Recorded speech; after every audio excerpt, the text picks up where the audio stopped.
Shalom, selamat pagi adik-adik semua. Apa kabar? Rosa berharap kita semua dalam keadaan sehat ya. Dan hari ini kita akan beribadah kembali kepada Tuhan. Dan sebelumnya mari kita sama-sama berdoa. Tuhan Yesus, kami bersyukur untuk kebaikan-Mu di sepanjang minggu ini Tuhan. Engkau sudah menyertai kami, memberkati kami Tuhan. Dan hari ini kami ingin beribadah kepada Engkau. Sertai dan berkati kami semua. Pimpin ibadah ini Tuhan dari awal, pertengahan, sampai akhirnya. Terima kasih Tuhan, dalam nama Tuhan Yesus kami berdoa. Amin. Adik-adik, sebelum kita mendengarkan firman Tuhan, mari kita sama-sama memuji Tuhan. Satu lagu pujian yang indah yang akan kita berikan kepada Tuhan sebagai ucapan syukur kita kepada Tuhan. Mari kita sama-sama mendengarkan.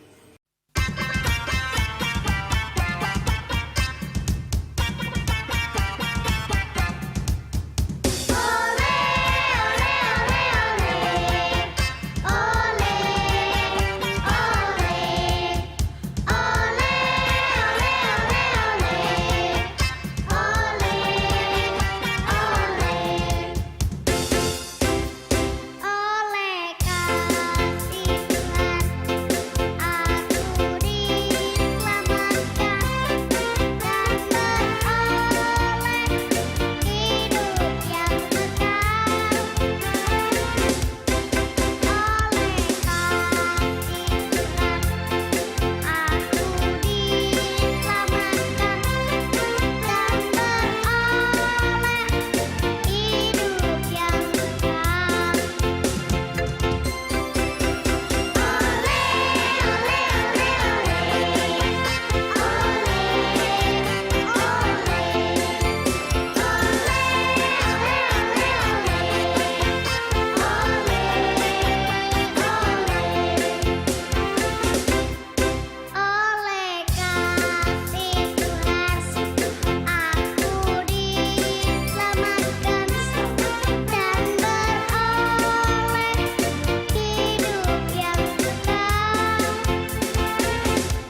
adik-adik semua, tadi kita sudah sama-sama memuji Tuhan dan saatnya bagi kita untuk mendengar dan merenungkan firman Tuhan. Sebelumnya mari kita berdoa. Tuhan Yesus, berkati dan urapi kami semua. Saat ini kami sama-sama mendengarkan firman-Mu. Tolong kami Tuhan agar kiranya firman-Mu itu sungguh boleh tertanam di dalam hati kami, berbuah di dalam kehidupan kami ya Bapa. Terima kasih Tuhan Yesus, terima kasih. Di dalam nama Tuhan Yesus kami berdoa. Amin. Adik-adik, hari ini kita akan belajar firman Tuhan yang bertema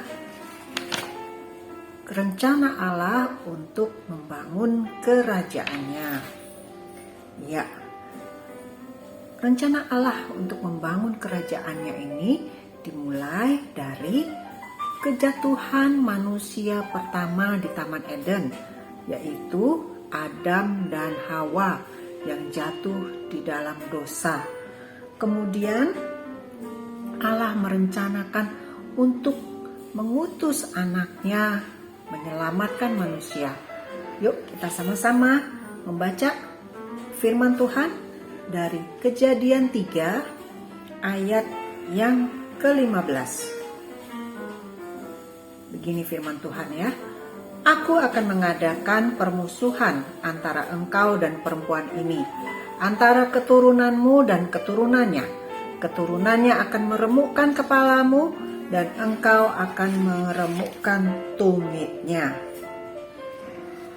Ya, dari kejatuhan manusia di Taman Eden ini, Allah mulai menyatakan janji dan rencananya. Allah berjanji bahwa suatu hari nanti akan ada seorang anak laki-laki yang lahir dari seorang perempuan. Anak itulah yang akan menghancurkan keturunan iblis dan pengikutnya dan menyelamatkan umat manusia dari dosa dan kesalahannya. Anak inilah yang menjadi juru selamat yang dijanjikan itu. Dalam rencana Allah untuk membangun kerajaannya, Dia memilih dan memisahkan seseorang dari tanah Ur untuk percaya kepadanya. Siapakah dia? Ya, dia adalah Abram.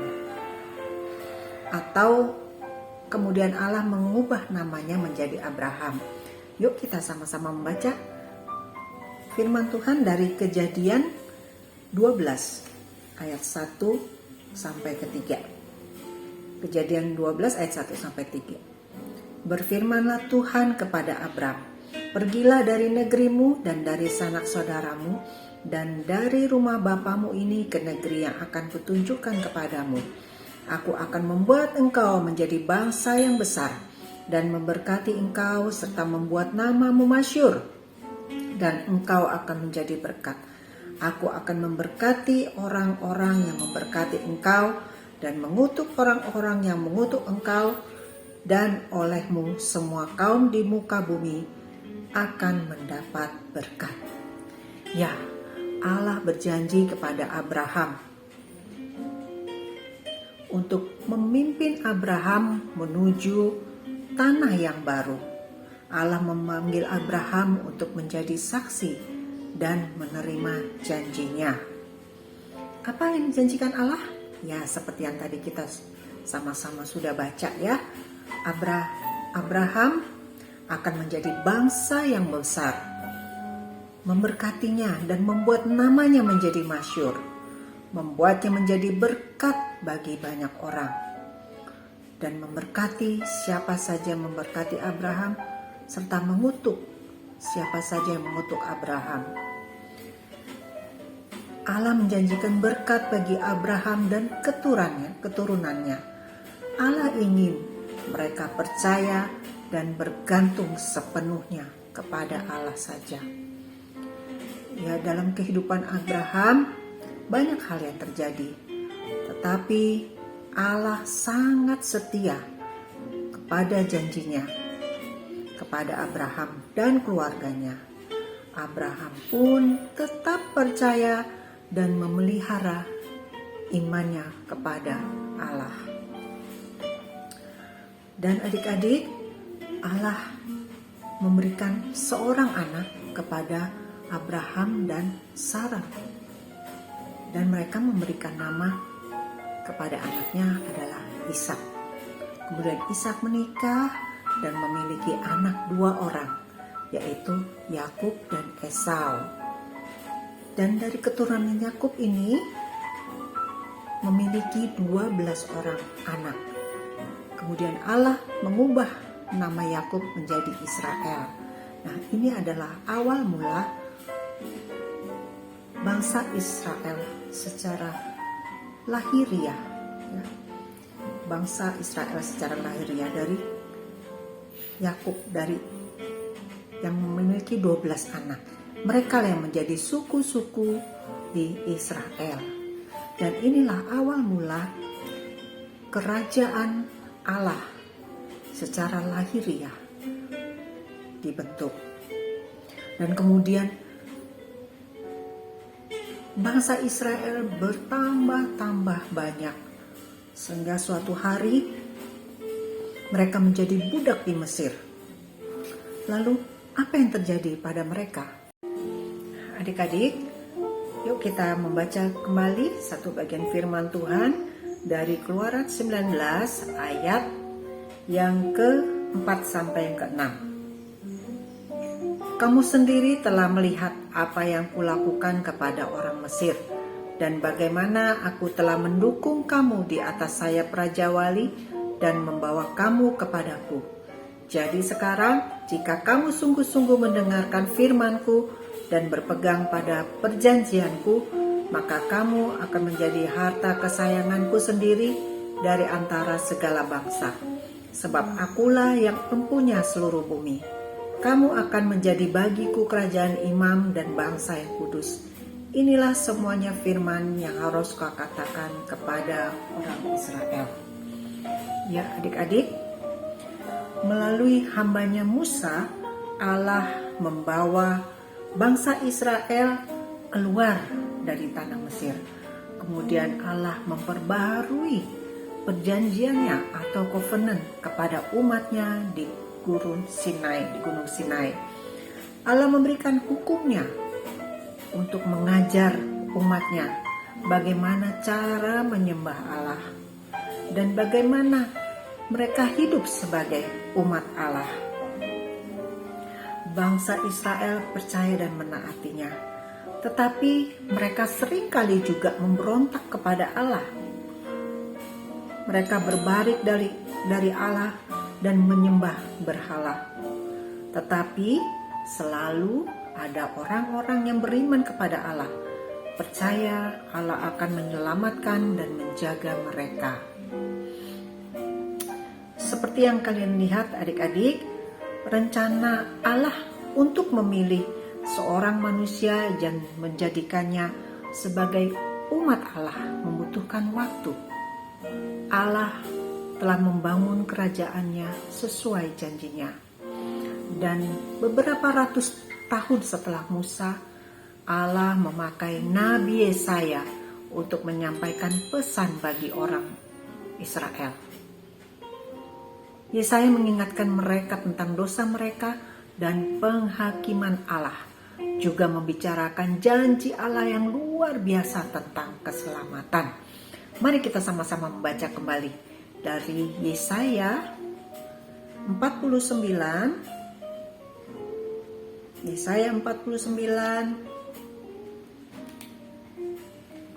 ayat yang ke-6.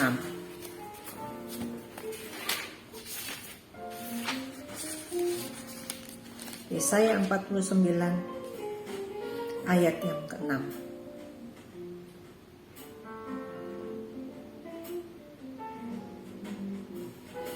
Terlalu sedikit bagimu hanya untuk menjadi hambaku, untuk menegakkan suku-suku Yakub dan untuk mengembalikan orang-orang Israel yang masih terpelihara.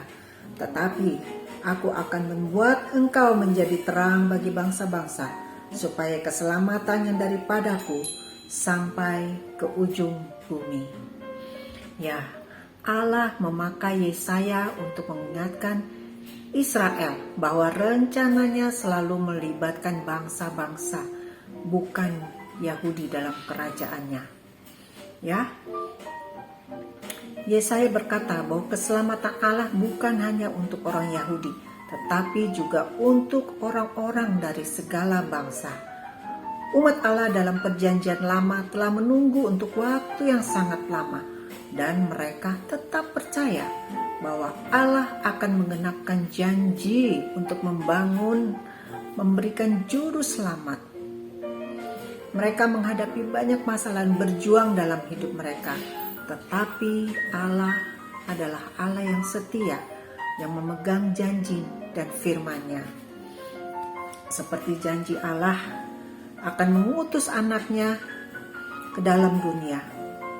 Ya, Tuhan Allah mengirim anaknya Yesus mati di kayu salib untuk menebus dosa umatnya. Melalui kedatangan Tuhan Yesus ke dalam dunia, kerajaan Allah mulai memenuhi bumi. Kerajaan Allah adalah orang-orang yang percaya kepada Allah, kepada Yesus sebagai Tuhan dan Juru Selamat. Ketika Tuhan Yesus datang ke dunia, Dia harus mati di kayu salib. Kemudian Tuhan Yesus bangkit, dan sebelum Tuhan Yesus naik ke surga, Yesus berpesan kepada murid-Nya untuk memberitakan Injil sukacita tentang kerajaan Allah ini. Yuk kita sama-sama membaca firman-Nya dari Matius 28 ayat 19 sampai 20. Karena itu pergilah, jadikanlah semua bangsa muridku dan baptislah mereka dalam nama Bapa dan Anak dan Roh Kudus, dan ajarlah mereka melakukan segala sesuatu yang telah kuperintahkan kepadamu, dan ketahuilah, aku menyertai kamu senantiasa sampai kepada akhir zaman. Dan sesuai amanat Tuhan Yesus, para murid pergi dan menyebarkan Injil sejauh dan seluas mungkin, memuridkan banyak orang sesuai perintah Tuhan Yesus, membawa kabar sukacita tentang kerajaan kemanapun kepada setiap orang. Tentu tidak mudah, tetapi Tuhan Yesus mengirim penolong, itu Roh Kudus, untuk menyertai mereka dan membantu mereka untuk berkata-kata, menceritakan Injil itu kepada banyak orang, sehingga Injil mulai tersebar di mana-mana dan kerajaan Allah terus berkembang. Dan Allah menambahkan orang-orang yang percaya baru ke dalam gerejanya. Ya, kita ini adalah orang-orang Israel rohani. Ya, sehingga Injil itu boleh kita terima saat ini, ya. Kita menjadi anggota kerajaan Allah. Allah terus membangun gereja dan akan terus membangunnya sampai Tuhan Yesus datang kedua kalinya.